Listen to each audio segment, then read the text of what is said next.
Si t'es sur cette vidéo pour identifier clairement où part ton argent tous les mois, t'es au bon endroit, on va voir ça étape par étape.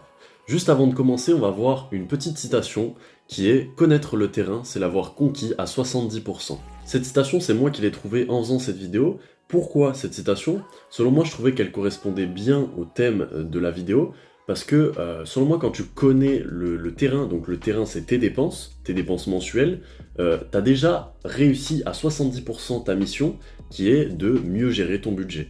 Bref, la vidéo, elle va s'organiser comment? Elle va s'organiser en quelques étapes. La première étape, on va effectuer la liste de tes dépenses, donc ça va être quelque chose d'assez simple à faire, hein, tu vas juste avoir besoin de te connecter sur ton compte bancaire et de regarder un petit peu quelles dépenses tu as chaque mois. Je pense que tu as déjà une petite idée. Tu vas également lister tous tes revenus récurrents. Peut-être que tu es investisseur, donc tu investis peut-être en bourse, peut-être que tu vas toucher des dividendes chaque mois, ou peut-être que tout simplement tu as deux métiers, je sais pas, deux travails, donc tu vas lister tous tes revenus aussi récurrents. On va faire tout ça sur un Excel pour simplifier la tâche.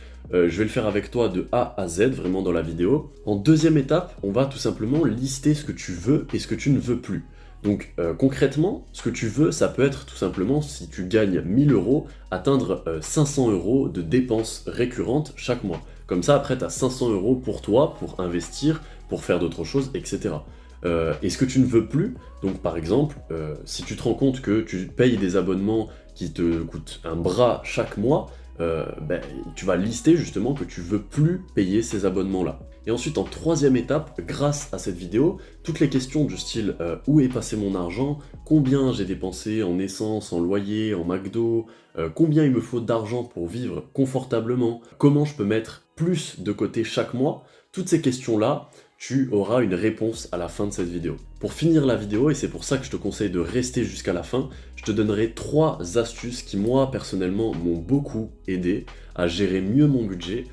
C'est des astuces que j'utilise depuis déjà quelques années, parce que ça fait quelques années que je travaille, et ça fait quelques années que ça m'a fait gagner énormément de temps et énormément de sérénité d'esprit, parce que je pense que tu sais ce qui se passe quand, à la fin du mois, tu sais pas où ton argent est parti, quand tu as gagné 1400 euros par exemple, et qu'à la fin du mois tu as 0 euros, tu sais absolument pas pourquoi, bah ça tu vas voir que ça va beaucoup moins t'arriver, et il y aura un moment où ça t'arrivera plus du tout comme moi. Moi aujourd'hui je sais exactement combien je peux avoir d'argent à la fin du mois, combien j'ai d'argent après toutes mes dépenses récurrentes, et je te jure que ça apporte une sérénité d'esprit monstre. Encore un petit blabla et après on commence dans le dur. Voilà, je me présente en 5 secondes, moi je m'appelle Léo et j'aide le commun des mortels comme toi à économiser, investir et faire fructifier leur argent le plus intelligemment et facilement possible. Donc si tous ces sujets t'intéressent, tu peux t'abonner à la chaîne YouTube. Donc voilà, on se retrouve sur mon PC, sur l'équivalent de Excel sur internet, ça s'appelle Google Sheet. Je sais pas si tu connais, c'est ultra intéressant parce que ça te permet d'avoir tous tes appareils qui sont synchronisés sur un seul compte Google et tous tes documents ils seront synchronisés. Là, on va retrouver du coup toutes les dépenses récurrentes. Là, j'ai fait des exemples, hein. C'est vraiment des exemples types. Donc assurance voiture, assurance maison, assurance vie, mutuelle, abonnement, XYZ, etc. Donc je vais te détailler un petit peu plus le Excel, enfin le tableau. Donc je vais te détailler un petit peu plus le tableau pour te montrer que ça va être très simple à reproduire. Tu vois qu'ici on a optimisé, la case optimisée, possibilité d'amélioration et non optimisée. Et c'est ça qui va nous intéresser le plus. Toi, tu vas commencer par potentiellement mettre la vidéo en pause et de prendre ton compte bancaire et tu listes absolument toutes les dépenses que tu as chaque mois. Donc par exemple, l'assurance voiture, Netflix, etc. etc. Tu vois, toutes les dépenses qu'il y a là, c'est les dépenses que je pense beaucoup de monde peuvent avoir. Et ensuite, ce qu'il va falloir faire, c'est être honnête avec toi-même et te demander si c'est optimisé ou non. Donc tu vois, par exemple, que l'assurance maison, il y a une possibilité d'amélioration, parce que peut-être que je paye trop cher pour ça. Là, c'est encore une fois des exemples. Les abonnements XYZ, tu vois, ça peut être des abonnements à la salle de musculation, tu peux trouver une salle de muscu qui te correspond mieux, qui est peut-être plus proche de chez toi et qui va te coûter moins cher. Donc l'idéal ce serait d'aller vers ce genre d'abonnement, tu vois. Bon, ça peut être valable absolument pour tous les abonnements, hein. Le téléphone c'est pareil, 30 euros pour un téléphone, enfin pour un abonnement de téléphone c'est quand même assez cher, donc potentiellement tu as moyen de l'améliorer, de l'optimiser. Là, quand j'ai mis en rouge non optimisé, ça veut dire que pour le moment, tu n'as pas trouvé de possibilité d'amélioration. Ensuite, dès que tu as trouvé la possibilité d'amélioration, tu la mets en jaune, et après, ton but, ça va être de le noter sur, on va dire, tes objectifs du mois, et de l'améliorer, que ça soit en vert pour l'avoir optimisé.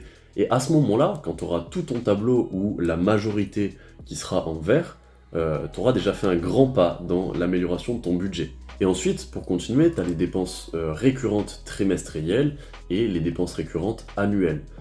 Ensuite, moi ce que j'ai fait, c'est mon cas en tout cas, hein, je suis investisseur, donc j'ai mon investissement mensuel, donc je les ai notés pour le faire rentrer dans mon budget, parce que ça va rentrer aussi dans le domaine des dépenses récurrentes. Même si ce n'est pas des dépenses et des investissements, mais ce sera des investissements récurrents plutôt.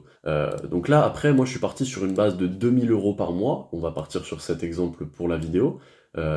Tu gagnes 2 000 € par mois, à la fin, il te reste 87 euros. Voilà, tout simplement, j'ai fait égal 2 000 € moins la somme de toutes tes dépenses récurrentes. Après voilà, encore une fois, là c'est à titre d'exemple, parce que là j'ai pas fait rentrer par exemple les courses, etc. Donc 1900 € de dépenses récurrentes, c'est vraiment énorme, même en incluant les investissements, c'est énorme. Mais après le but c'est juste que tu aies compris le principe et que tu le reproduises dans ton cas pour avoir une vue vraiment d'ensemble sur tes dépenses récurrentes. Donc grâce à ce tableur, on a déjà répondu à pas mal de questions, notamment où est passé mon argent. Donc là, tu vas savoir un petit peu où est passé ton argent chaque mois, où passe ton argent chaque mois. Parce que déjà, il y a une chose dont on ne se rend pas vraiment compte en général, c'est des dépenses qui sont un petit peu pièges, c'est les abonnements. Les abonnements tels que Netflix, Spotify, Amazon Prime, j'ai mis aussi la PlayStation, parce que je l'ai mensualisé. Toutes ces dépenses-là, c'est des dépenses qui sont vraiment, vraiment de gros pièges sur le long terme. Netflix, je crois que j'avais calculé, rien que Netflix, ça te coûtait quelque chose comme 30 000 € sur 30 ans. C'était vraiment monstrueux. Donc il faut vraiment faire attention à ce genre de dépenses. Et on en vient justement à la liste de ce que tu veux et ce que tu ne veux plus. Une fois que tu auras fait la liste de toutes tes dépenses récurrentes, et que tu l'auras justement notifié en couleur comme je l'ai fait là, tu verras un petit peu ce que tu veux et ce que tu ne veux plus. Donc admettons que moi, personnellement, je commence voilà, à me saouler, à me lasser de Netflix, donc je vais le mettre en rouge, je vais dire je ne le veux plus, je vais le retirer de ma liste pour le mois prochain. Donc je vais me désabonner de Netflix. Et ensuite le but de ce tableur, c'est bien sûr de le faire évoluer. Donc par exemple là, le crédit voiture, hop, ça y est, je l'ai plus. Les abonnements XY, tu vois, bah, écoute, on va dire que je les ai optimisés, il m'en reste que 2, j'ai le XY, c'est tout, hop, j'ai plus le Z, et ça me coûte 40 €, merde, 40 € par mois, voilà. Hop, le téléphone, on va dire que il y a une possibilité d'amélioration, j'ai pas encore trouvé, je suis en train de comparer avec les différents opérateurs. Ok, Netflix, je l'ai supprimé, bam. Netflix, t'as bien vu, il me coûtait 2,09 €, hein. Je te mettrai une petite vidéo juste là, que j'avais tournée. C'est pour payer Netflix, Spotify, etc. beaucoup moins cher. Donc tu vois bien que par exemple la PlayStation me coûte 2,50 € par mois. Spotify ça me coûte 4,50 € par mois. Spotify normalement ça coûte 10 balles ou 15 balles ou 20 balles, quelque chose comme ça. Moi ça me coûte 4,50 €. Ouais, et puis l'assurance maison, voilà, on va dire que l'assurance maison, je l'ai optimisé, ça me coûte maintenant 30 €. Voilà, donc là on est à un total de dépenses récurrentes de 960 € uniquement sur les dépenses récurrentes, donc sans compter les investissements. Les investissements, je les ai laissés pareils, et on voit qu'à la fin du mois, il me reste quand même 438 €. Rien qu'avec ce tableau, tu sais maintenant où est passé ton argent, combien t'as dépensé en essence, en loyer, en McDo, etc. Et combien il te faut d'argent pour vivre confortablement. Donc là, tu vois bien hein, que là, j'ai pas besoin réellement, dans cet exemple-là, de 2 000 € pour vivre confortablement. Maintenant, on va passer aux astuces qui vont te faire gagner un temps fou sur la gestion de ton budget. Du coup, l'astuce 1, ça va être Bankin. Bankin, voilà, tu vois que j'y suis déjà allé. Bankin, c'est vraiment ultra intéressant, je crois que je t'en avais déjà parlé dans une autre vidéo. Ça va te permettre tout simplement d'avoir une vue globale, comme tu le vois ici, sur toutes tes dépenses. Comme tu le vois sur ce petit schéma, tu vas vraiment avoir une vue d'ensemble sur toutes tes dépenses, et ça c'est vraiment intéressant parce que tu vas conscientiser le fait de dépenser pour telle ou telle chose, dans tel ou tel domaine. Ça, c'est ultra intéressant parce que des fois, on se rend pas vraiment compte que, par exemple, on va dépenser 600 € dans les courses chaque mois, alors que voilà, on pourrait aller faire les courses peut-être autre part pour que ça coûte beaucoup moins cher, ou tout simplement peut-être faire un petit peu plus attention pour que ça impacte un petit peu moins notre budget à la fin du mois. Donc voilà, Bankin, c'est vraiment une application que je te recommande vivement.